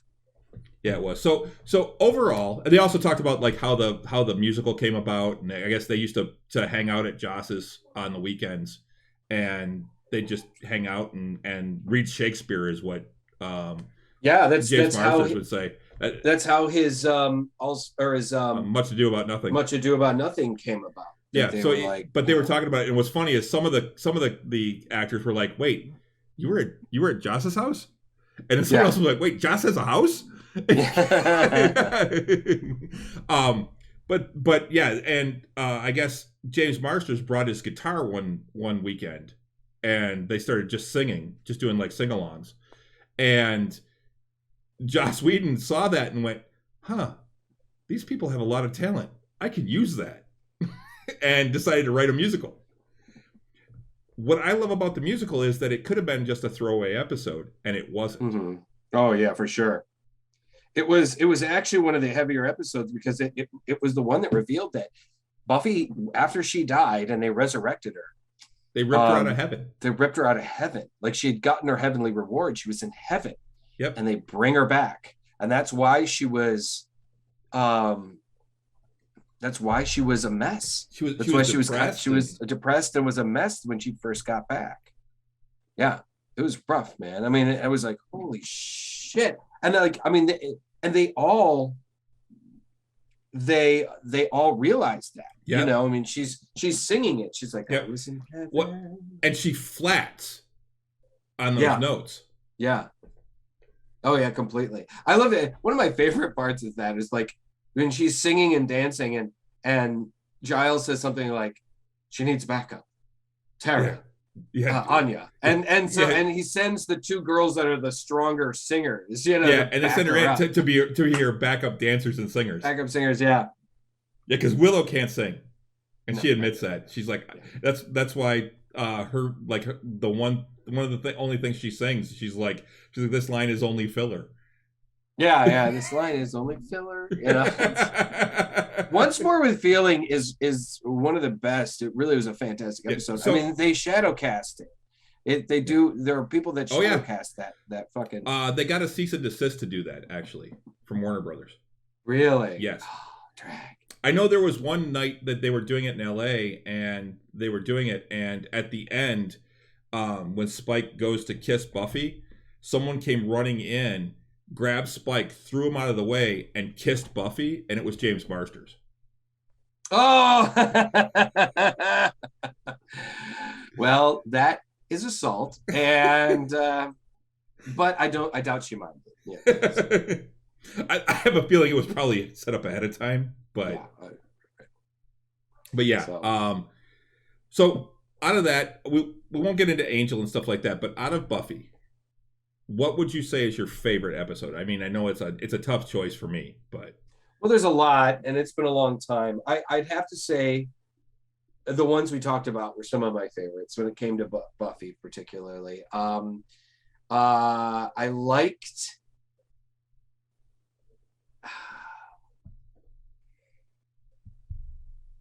Oh man. It's been so long.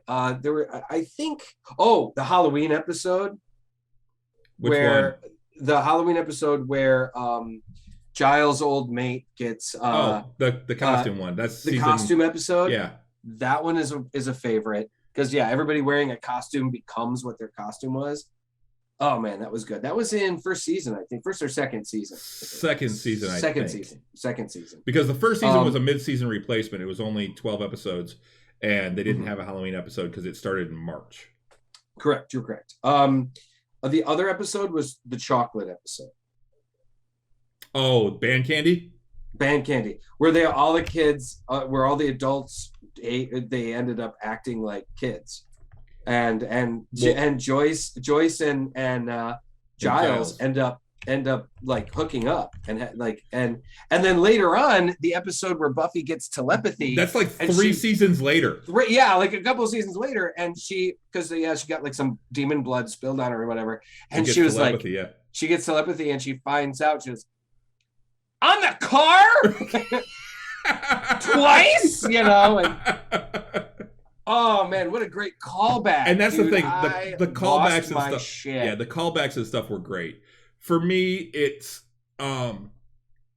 honestly, those two are great, but and it's really tough for me to pick. But like The Body, Hush, the musical, and Tabula Rasa, which was the one immediately after the musical, were all, I thought, great.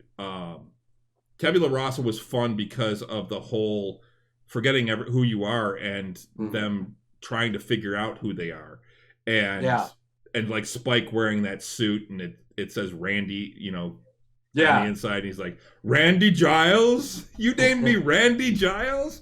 No wonder I hate you so much. Why don't you just name me Desperate for a Shag Giles? Yeah, it's like Bollocks, Shag. I'm British? Great. Welcome to the Nancy Club. I'm a tosser, yeah. I think in Angel too, like, I mean, it's a hard choice, but there were times when I really liked Angel better than Buffy, but I think I liked them for different reasons. I think Angel became a better show. It did. I think it did. It was a more mature show, honestly. It was even though Buffy took place, went further past her high school years and stuff, Angel was a much more like mature, serious show. And some of the episodes, like I loved when they went to any show that had Lauren in it. Loved Lauren. Lauren was great. Yep. He was great. And when they went to his home dimension. Oh yeah. Well, actually, through the dance of joy, know. When Spike came on the show, I thought that was the last season. That was just great. When Spike came on the show, that's akin to when Worf joined DS9.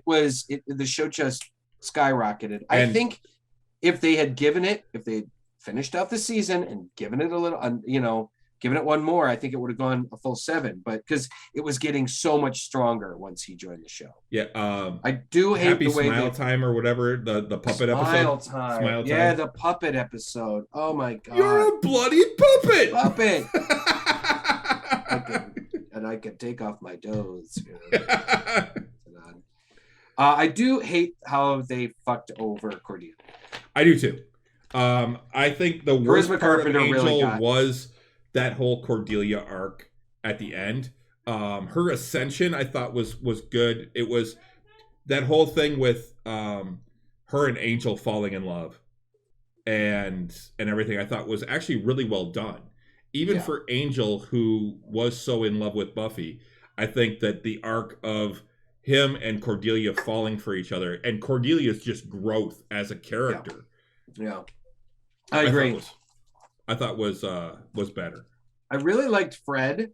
I thought she was a great character. I was not as big a fan of the demon that took over her body. Blanking on the name right now. I am too, but she was great. Amy Acker. Amy Acker is fantastic. She is. She's been on Lone Star 911 or 911 Lone Star. I bet she's got. Well, she was in The Gifted too. Yeah, and she was in Joss's Much Ado About Nothing. Much Ado About Nothing. Yeah. But yeah, she's phenomenal. Really funny too if you see her in interviews and stuff. But yeah, We should wrap things up though, because that went longer We than I actually had intended it to go. So It's fine. Yes, guys, thanks for joining us tonight. Be sure to check us out on all the places that you can find quality podcasting. Guys, we're on the Google Play Store. We're on iTunes. We're on Stitcher, Spotify, the Samsung app, iHeartRadio, Empire, and what? iHeartRadio, and iHeartRadio. Thanks. Guys, we're here every Tuesday night at 8 o'clock, usually 8 to 9:30 or 10, closer to 10 these days, because we just have so much more to talk about. We also, every other Friday night, can't shut us up nights. sometimes. No, you can't. Every other Friday night, we have Tavern Nights, our D&D game. Be sure to come in and check us out. Watch us not die, because we didn't die that time. We just hit 9th level, so we're getting up there in those power levels. Just wait.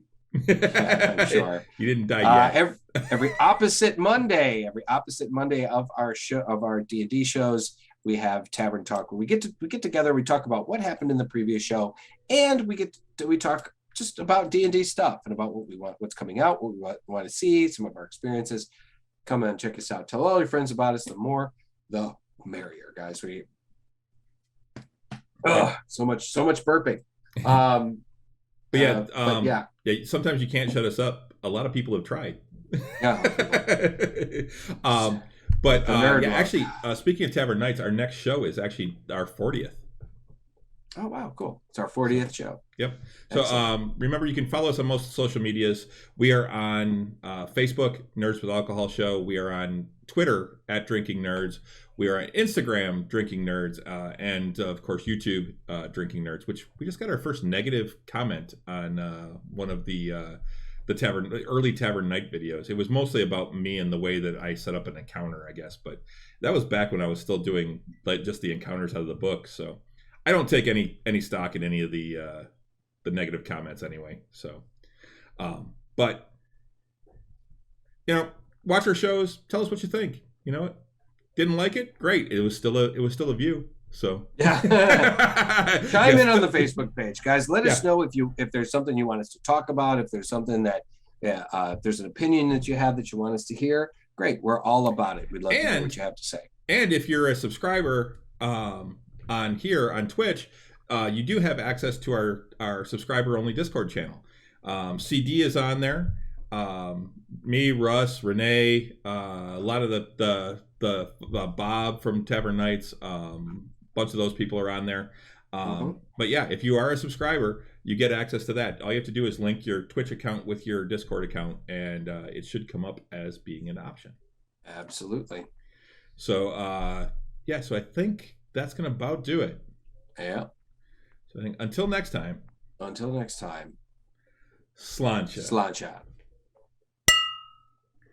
That was pretty good. Yeah, not bad. All right. Have a good week, everybody. Good night.